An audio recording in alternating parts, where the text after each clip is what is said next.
हम हनुमते नमः. बंधू भगिनींनो, आज चैत्र पौर्णिमा आणि या चैत्र पौर्णिमेच्या दिवशी आज आपण हनुमान जयंती साजरी करतो. हनुमान जयंती ही वर्षातून 2 वेळा साजरी होत असते. एक चैत्र पौर्णिमा की खरंच त्या दिवशी हनुमानाचा जन्म अंजनीच्या पोटी झालेला आहे, आणि दुसरे एका दिवशी आपण साजरी करतो ती म्हणजे कार्तिक कृष्ण चतुर्दशी. तर या दिवशी आपण का साजरी करतो त्याचं कारण हे की सीतामाईनं हनुमानाला अमरताचा वरदान या दिवशी दिलेला होता, आणि म्हणून आजपर्यंत ही मान्यता आहे की हनुमान आज सुद्धा आपल्यामध्ये आहेत, आज सुद्धा जिवंत आहेत. आणि हे कधीपर्यंत राहणार आहेत तर जोपर्यंत कलियुग आहे, कलियुगाच्या अंतापर्यंत हनुमंत मारुतीराया जिवंत आहेत, अमर आहेत. आता मग हनुमंताबद्दल जर बोलायचं झालं तर आपण पाहतो की हनुमंताजवळ 4 विद्या ह्या प्राप्त केलेल्या होत्या त्यांनी, आणि त्या कोणाकडून केलेल्या होत्या? सूर्याकडून. आता हनुमंताला आपण ब्रह्मचारी म्हणतो, मग त्यांचं लग्न झालं होतं का हे आपल्याला सगळ्यात जवळजवळ बऱ्याच लोकांना माहित नाही. तर हनुमंतरायाचं सुद्धा लग्न झालं होतं, आणि ते कोणाबरोबर झालं होतं तर सूर्यदेवाची मुलगी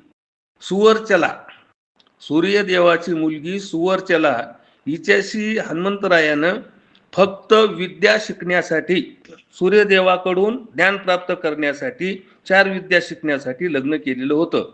परंतु ते सदैव ब्रह्मचारी राहिले, कारण त्यांची जे लग्न झालेलं होतं ते फक्त विद्या प्राप्तीसाठी होतं. आणि त्यांची जी पत्नी होती सुवर्चला, ही सुद्धा तपश्चर्यामध्ये लीन राहायची. त्यामुळं हनुमंतराया हे त्यांना आपण म्हणतो की बाल ब्रह्मचारी आहेत.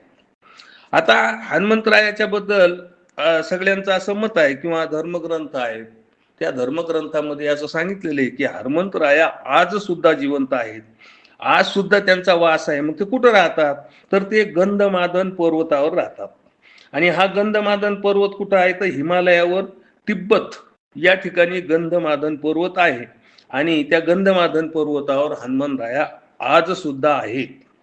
आता या हनुमंतरायाबद्दल तुळशीदासनं हनुमान चालिसा लिहिलेली आहे, आणि या हनुमान चालिसाचं जर कोणी पाठ केला तर हनुमान चालिसामध्ये हे 40 आपण जे म्हणतो त्याच्यामध्ये 108 वेळा हनुमानाचं नाव येतं, 101 वेळा रामाचं नाव येतं. आणि हनुमंतराया हे रामाचे भक्त आहेत, आणि हनुमंतराया हे कोणते पिशाच असो, भूत असो, बाधा असो, हे म्हणजे त्याचं निर्विकरण करणारे, त्यांच्यावर मात करणारे अशा प्रकारचे हनुमंतराय आहेत. आणि म्हणून तुळशीदासनं त्यांच्यासाठी आपल्याला हनुमान चालिसा लिहून ठेवलेली आहे. आता हनुमंताला दुसरी एक गोष्ट आवडणारी कोणती तर ती आहे शेंदूर. आता शेंदूर का आवडतो अशी एक कथा आहे की हनुमंतराया जेव्हा सीतेला भेटण्यासाठी लंकेमध्ये गेले होते, तर त्यांनी पाहिलं की सीतेच्या भांगामध्ये शेंदूर टाकलेला होता. हनुमंतरायानं विचारलं, मा सीता, तुम्ही हा शेंदूर भांगामध्ये का टाकता? तर सीतेनं सांगितलं की बाबा रे, हा शेंदूर जर भांगामध्ये कोणत्याही स्त्रीनं पतिवर्तीनं टाकला तर तिच्या नवऱ्याचं रक्षण होतं, आणि तिच्या नवरा हा चांगल्या पद्धतीनं राहू शकतो.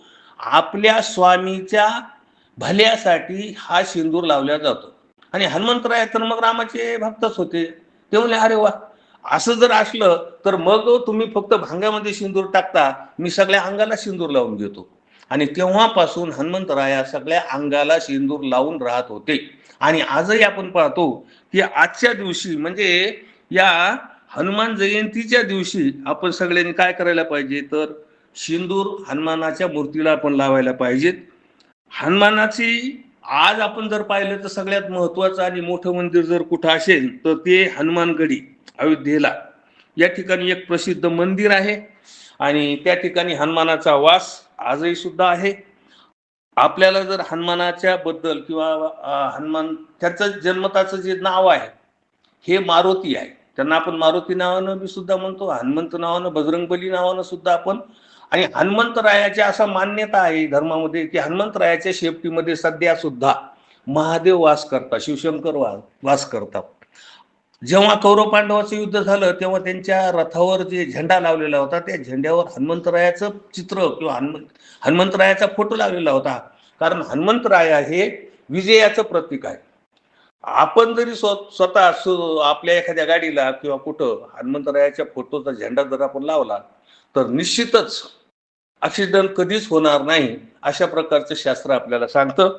आणि हनुमंतरायानं जर आपल्याला पाळायचं असेल तर हनुमंतरायाचा लक्की नंबर आहे 9.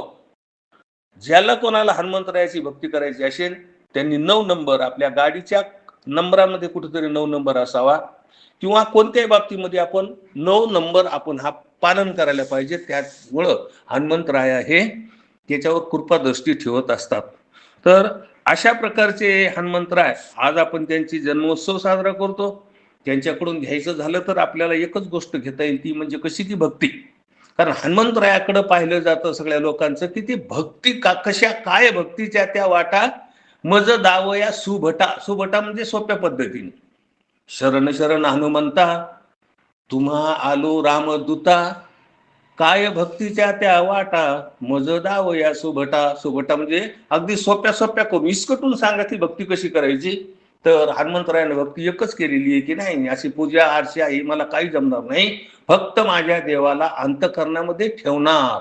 आणि जेव्हा आपण पाहिलं की राम जेव्हा लंकेहून विजय प्राप्त करून आले होते तेव्हा सगळ्यांना बक्षीस देताना सीतेमातेनं हनुमंताला एक मस्तपैकी छान मोठा हार दिला होता. तर हनुमंतरायाने तो हार एक एक मणी फोडून टाकला होता. विचारलं काय झालं रे बाबा, तुला आवडला नाही का हार? नाही म्हणे, या हाराच्या मण्यामध्ये मी फोडून पाहतो त्याच्यामध्ये राम सीता नाहीये, मला काही गरज नाही याची. अरे हनुमंतरायाला त्यांनी सांगितलं का रे हनुमंतराया हे मण्यामध्ये राम सीता कसा असेल, तेव्हा माझ्या अंतःकरणात काय. आणि त्या ठिकाणी हनुमंतरायाने आपली छाती फाडून राम सीता हे दाखवलेली आहे. तर एवढी महान भक्ती हनुमंतरायाची आहे. आणि म्हणून हनुमंतरायाने आपल्याला आजच्या दिवशी किंवा आज आपल्या या दिवसानिमित्त आज आपण एक बोध घ्यायला पाहिजे तो असा की देव हे इकडे तिकडे नाही तर आपल्या अंतःकरणामध्ये आहे. आणि आपल्या अंतःकरणामध्ये ज्या देवाची श्रद्धा असेल तो देव जर आपल्या अंतःकरणामध्ये आपण ठेवला तर तीच खरी महापूजा आहे. ओम हनुमते नमः.